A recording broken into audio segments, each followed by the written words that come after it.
Indian premier league 19వ season విజేత ఎవరో ఈ రాత్రికి తేలనుంది. అహ్మదాబాద్ వేదికగా జరగనున్న తుది సమరంలో రాయల్ ఛాలెంజర్స్ బెంగళూరు జట్టు గుజరాత్ టైటాన్స్తో తలపడనుంది. క్వాలిఫైయర్ 1లో గుజరాత్పై బెంగళూరు విజయం సాధించి ఆత్మవిశ్వాసంతో ఉండగా రాజస్థాన్పై అద్భుతమైన గెలుపుతో గిల్ సేన తుది పోరుకు అర్హత సాధించింది. ఇక గత సీజన్లో రజత్ పటీదార్ నేతృత్వంలో బెంగళూరు కప్పు సొంతం చేసుకోగా 2022లో గుజరాత్ విజేతగా నిలిచింది. సమఉజ్జీలుగా ఉన్న రెండు జట్లు మరోమారు కప్పును ముద్దాడాలని ఉవ్విళ్లూరుతున్నాయి. హై వోల్టేజ్ మ్యాచ్ నిలవనున్న ఈ సమరంలో రెండు జట్ల బలాబలాలు, గెలుపు అవకాశాలపై క్రికెట్ ప్రముఖ విశ్లేషకులు సి వెంకటేష్తో మా ప్రతినిధి ముఖాముఖి. ఐపీఎల్ తుదిపోరుకు సర్వం సిద్ధమైంది. అహ్మదాబాద్ వేదికగా నేడు గుజరాత్ టైటాన్స్, ఆర్సీబీ తలపడనున్నాయి. సో ఈ రెండు జట్లు కూడా ఒక్కొక్క మెట్టు ఎక్కుతూ పైకి వచ్చాయి. ప్రస్తుతం ఈ మ్యాచ్కి సంబంధించినటువంటి ఇరు జట్లు బలాబలాలు ఏ విధంగా ఉన్నాయి, ఈ మ్యాచ్లో ఎవరికి ఎక్కువగా గెలిచే అవకాశాలు ఉన్నాయి, ఇద్దరు కూడా రెండవ టైటిల్ కోసం పోటీ పడుతున్నారు. సో ఇవన్నీ విషయాలు మనతో మాట్లాడడానికి ప్రముఖ క్రికెట్ విశ్లేషకులు సి వెంకటేష్ గారు ఉన్నారు. సార్ నమస్కారం. నమస్తే సార్. ఇప్పుడు రెండు జట్లు కూడా ఒక్కొక్క మెట్టు అంచనాలు దాటుతూ కొన్ని టీమ్స్ పైకి వచ్చాయి, కొన్ని ఊహాగానాల మధ్య పైకి వచ్చాయి, ఫాస్ట్గా పైకి వచ్చి వెళ్ళిపోయాయి. సో ఓవరాల్గా ఈరోజు ఫైనల్ చేరినటువంటి రెండు జట్లు బలాబలాలు ఏ విధంగా ఉన్నాయి? రెండు టీమ్స్ కూడా మోస్ట్ డిజర్వింగ్ నాగార్జున, ఎందుకంటే వీళ్ళు చాలా బాగా పర్ఫామ్ చేశారు. బోత్ టీమ్స్ got 18 పాయింట్స్ ఇచ్చి, అంటే 9 మ్యాచెస్ గెలిచారు. అవుట్ ఆఫ్ 14 మ్యాచెస్ 9 మ్యాచెస్ గెలవడం చాలా మంచి రికార్డుతో చాలా కన్సిస్టెంట్గా పర్ఫామ్ చేస్తూ వచ్చారు. So most deserving teams. మీకు బలాబలాల విషయానికి వస్తే ఆర్సీబీ కొంత ఎడ్జ్ కనిపిస్తుంది మనకి, ఎందుకంటే వాళ్ళకి ఆర్సీబీకి మిడిల్ ఆర్డర్ కూడా బాగుంది. మిడిల్ ఆర్డర్లో మీకు వాళ్ళ కెప్టెన్ రజత్ పటీదార్ కానీ, Tim David, Krunal Pandya, Romario Shepherd, Jitesh Sharma, ఇలాంటి స్ట్రాంగ్ మిడిల్ ఆర్డర్ వాళ్ళకి కనిపిస్తుంది. వేరాజ్ వీళ్ళు తీసుకుంటే గుజరాత్కి ఏంటంటే ప్రాబ్లము, గుజరాత్కి they depend mostly on the top 3. వాళ్ళ captain Shubman Gill, Sai Sudharsan and Buttler. ఆ తర్వాత వాళ్ళకి మిడిల్ ఆర్డర్లో అంత స్ట్రెంగ్త్ లేదు. నిశాంత్ సింధు లాంటి ప్లేయర్ కానీ, వాషింగ్టన్ సుందర్ కొన్ని మ్యాచ్లోనే బాగా ఆడాడు. జేసన్ హోల్డర్ కూడా మొదట్లో 1-2 మ్యాచ్లు బాగా ఆడాడు, కానీ తన బ్యాటింగ్లో, బౌలింగ్ బాగా చేస్తున్నాడు అతను, కానీ బ్యాటింగ్లో అతనికి సో వాళ్ళకి ఆ ప్రాబ్లం ఉంది. ఇంకా బౌలింగ్ విషయానికి వస్తే బౌలింగ్లో గుజరాత్ ఈజ్ మచ్ బెటర్, ఎందుకంటే రబాడా, సిరాజ్ న్యూ బాల్తో అద్భుతమైన బౌలింగ్ చేస్తున్నారు. తర్వాత మిడిల్ ఓవర్స్లో జేసన్ హోల్డర్, ప్రసిద్ధ్ కృష్ణ, రషీద్ ఖాన్ లాంటి బౌలర్స్ ఉన్నారు. ఈవెన్ ఆర్సీబీ కూడా మంచి బౌలింగ్ ఉంది. Particularly Bhuvneshwar Kumar is in great form. Bhuvneshwar కుమార్తో పాటు Hazlewood, Krunal Pandya, Jacob Duffy, వీళ్ళందరూ కూడా మంచి బౌలింగ్ చేస్తున్నారు. సో రెండు టీమ్స్ స్ట్రాంగ్గా ఉన్నాయి. బట్ ఆర్సీబీకి ఎక్కడ ఎడ్జ్ ఉందంటే there middle order is very strong compare to Gujarat. Okay sir, qualifier మ్యాచ్లో ఆడినప్పుడు కూడా ఆర్సీబీ చాలా స్ట్రాంగ్గా కనిపించింది ఆ మ్యాచ్లో కూడా. So compare to RCB sir, మొదట మొన్న గిల్ అద్భుతంగా ఆడాడు. సో మొదట రెండు సుదర్శన్, గిల్ ఫెయిల్ అయితే గుజరాత్ పరిస్థితి ఏంటి? అంటే వాళ్ళిద్దరి మీద మెయిన్ ఆధారపడి ఉంది. ఇక క్వాలిఫైర్ 1లో అదే జరిగింది. క్వాలిఫైర్ 1లో ఎప్పుడైతే వాళ్ళిద్దరు పవర్ ప్లేలో అవుతారో, బట్లర్ కూడా అవుతాడో, వాళ్ళు చాలా పెద్ద మార్జిన్తో 92 రన్స్ తేడాతో ఓడిపోయారు. సో అది వాళ్ళకున్న ప్రమాదం. బట్ హ్యావింగ్ సెడ్ దట్, ఇప్పుడు వాళ్ళకున్న అడ్వాంటేజ్ ఏంటంటే అది వాళ్ళ హోమ్ గ్రౌండ్లో జరుగుతుంది. వాళ్ళు అక్కడ 7 మ్యాచ్లు ఆడారు. వాళ్ళకి ఆ గ్రౌండ్లో ప్రతిసారి ఆడతారు, కండిషన్స్, క్రౌడ్ సపోర్ట్ ఉంటుంది. తర్వాత శుభ్మన్ గిల్కి అక్కడ అద్భుతమైన రికార్డు ఉంది. అతను ఇండియాకి ఆడినా లేకపోతే ఐపీఎల్లో ఆడినా ఎప్పుడు కూడా అహ్మదాబాద్లో అద్భుతమైన పర్ఫార్మెన్స్, ఆ స్టేడియంలో అతనికి ఒక ట్రిమెండస్ రికార్డు ఉంది. సాయి సుదర్శన్ కూడా అక్కడ బాగా పర్ఫామ్ చేశాడు. ఇదే ఫైనల్లో ఆడినప్పుడు 2023 ఫైనల్లో he was the top scorer, 96 runs చేశాడు సాయి సుదర్శన్. సో వాళ్ళకున్న అక్కడున్న మంచి రికార్డు కొంతవరకు మీరన్న ప్రాబ్లం కవర్ చేస్తారు. వాళ్ళు ఏంటంటే చాలా మ్యాచ్ల్లో ఈ టాప్ 3 మిడిల్ ఆర్డర్ని ఎక్స్పోజ్ కానివ్వట్లేదు. వాళ్ళే ఆల్మోస్ట్ 17-18 ఓవర్స్ వాళ్ళే ఆడుతున్నారు కాబట్టి మీకు ఆ లోపాన్ని కనబడకుండా వాళ్ళు చాలా వరకు కవర్ చేస్తూ వస్తున్నారు. They are doing that heavy lifting every time. So మరోసారి ఆర్సీబీలో కూడా కోహ్లీ మీద మరీ బాధ్యత ఉందంటారు. లాస్ట్ టైం కూడా ఫైనల్లో 43 రన్స్ స్కోర్ చేయడం, తర్వాత కన్సిస్టెంట్గా మ్యాచ్లో ఆడుతూ వస్తున్నారు కోహ్లీ. అంటే ఒకప్పుడు ఆర్సీబీలో కోహ్లీ మీద వాళ్ళు డిపెండ్ అయ్యారు, కానీ ఈసారి మీరు చూస్తే వాళ్ళు గెలిచిన 10 మ్యాచ్ల్లో 8 different player of the match awardees ఉన్నారు. అంటే ఒక్కరి మీద డిపెండ్ కావట్లేదు.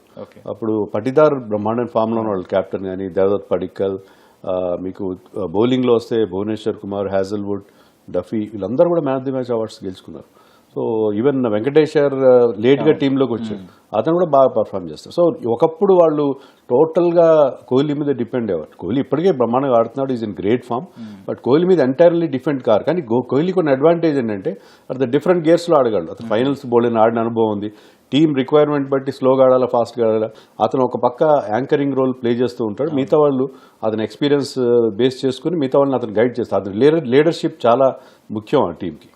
ఆర్సీబీ బౌలింగ్ డిపార్ట్మెంట్కి వస్తే హ్యాజల్వుడ్ మీరు చెప్పినట్టు హ్యాజల్వుడ్ కూడా మంచిగా వేస్తున్నారు. భువనేశ్వర్ కుమార్ అద్భుతమైన ఫామ్లో ఉన్నారు. చాలా అతను వేసే బౌలింగ్ యాక్షన్ కూడా లాస్ట్ సీజన్కి చాలా తేడా వచ్చింది సార్.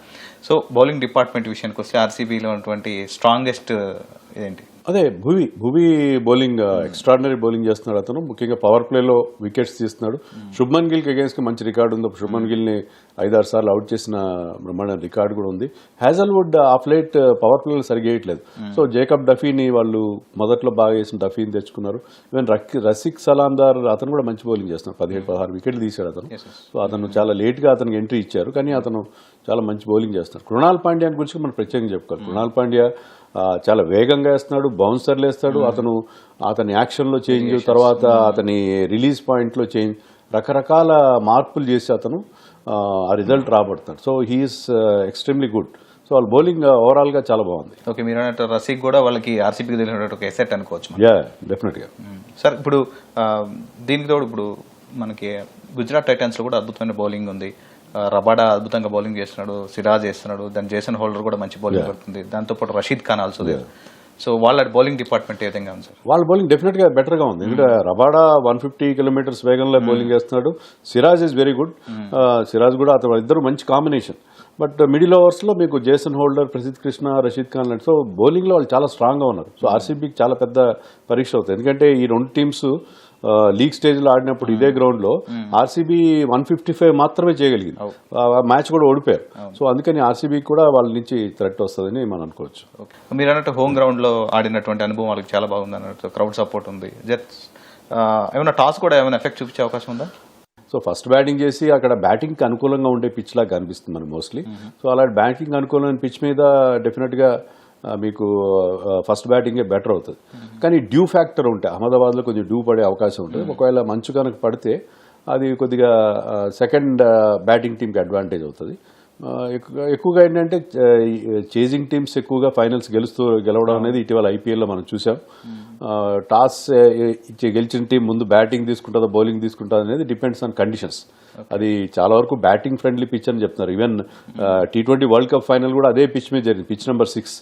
అప్పుడు దాంట్లో మన ఇండియా ఫస్ట్ బ్యాటింగ్ చేసి 250+ స్కోర్ చేశారు ఆ పిచ్ పైన. సో హై స్కోరింగ్ గానే ఉండే అవకాశం కనిపిస్తుంది ఈ పిచ్. ఓకే సార్, మీరు అన్నట్లు గతంలో జరిగినటువంటి ఫైనల్స్ మ్యాచ్లు చూసుకుంటే మీరు అబ్జర్వ్ చేసిన ప్రకారం ఫస్ట్ బ్యాటింగ్ చేసిన వాళ్ళకి ఎక్కువ గెలిచారా, సెకండ్ బ్యాటింగ్ చేసిన వాళ్ళు ఎక్కువ? సెకండ్ బ్యాటింగ్ చేసిన వాళ్ళు ఎక్కువ గెలిచినట్టుగా అనిపిస్తుంది. ఇంకోటి రికార్డు కూడా మనం చెప్పుకోవాలి ఏంటంటే క్వాలిఫైయర్ 1 గెలిచిన టీమ్స్ ఇంతవరకు 15 ప్లే ఆఫ్స్ జరిగినాయి ఐపీఎల్లో. క్వాలిఫైయర్ 1 గెలిచిన టీమ్స్ 12 సందర్భాలు గెలిచాయి. కేవలం 3 సందర్భాల్లో మాత్రమే అదర్ టీమ్స్ గెలవడం అనేది మనం చూస్తాం. ఎందుకంటే వీళ్ళు క్వాలిఫైయర్ 1 ఆడిన దానికి 2కి మధ్య చాలా గ్యాప్ వస్తుంది. ఆ గ్యాప్లో ఏంటంటే రెస్ట్ తీసుకుంటారు, ప్రాపర్ ప్రాక్టీస్ చేసి సిద్ధమవుతారు. అదే మీరు గుజరాత్ టైటన్స్ క్వాలిఫైర్ 2 గెలిచి వచ్చారు.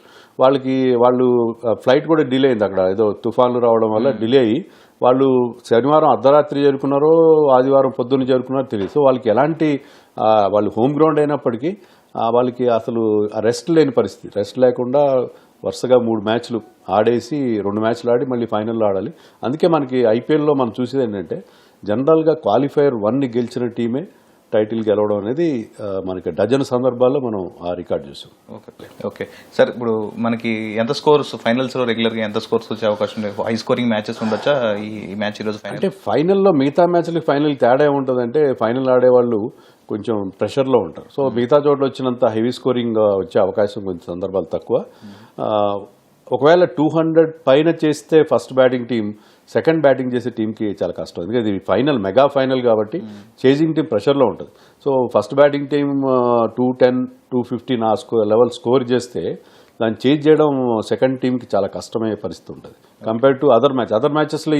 ఈ ఐపీఎల్లో మనం చూసింది ఏంటంటే ఈవెన్ 220, 230 కూడా ఈజీగా చేజ్ చేయడం, ఇంత బ్యాటింగ్ ఫ్రెండ్లీ పిచ్లు ఉండడం చూసాం. కానీ ఇక్కడికి వచ్చేసరికి నేను అనుకోవడం ఐ థింక్ ఒకవేళ టాస్ గెలిచి మొదట బ్యాటింగ్ చేసిన టీం 220 కనుక బోర్డు మీద పెడితే that is definitely winnowing score అవుతుంది మనం ఎక్స్పెక్ట్ చేయొచ్చు. సో ఈరోజు ప్రేక్షకులకు కూడా మంచి హై వోల్టేజ్ మ్యాచ్ అందుతుంది అనుకోవచ్చు సార్.